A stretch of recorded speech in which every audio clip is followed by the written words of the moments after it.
Ngoja. Acha nikuchanue na facts tatu leo. Number 1. Ushaijiuliza hii symbol humaanisha aje?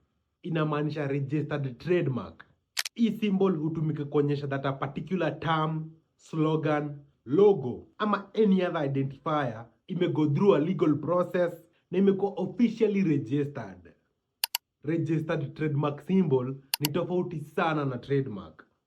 Hii hutumika kuonyesha unregistered ama pending trademarks, na hii ingine hutumika specifically kwa terms, slogans ama logo zile ziko officially approved and legally protected. Number 2. Ushaijiuliza mbona watu sema over wakiongea kwa walkie-talkie?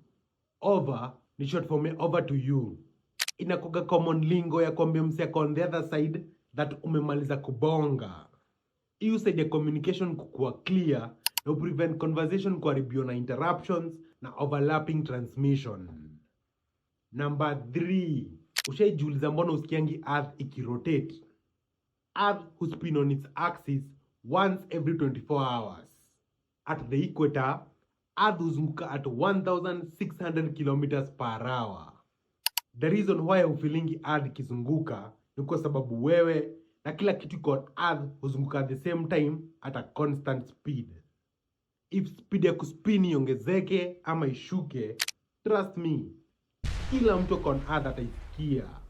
Nipe like na follow nikuwe nikikuchanua daily.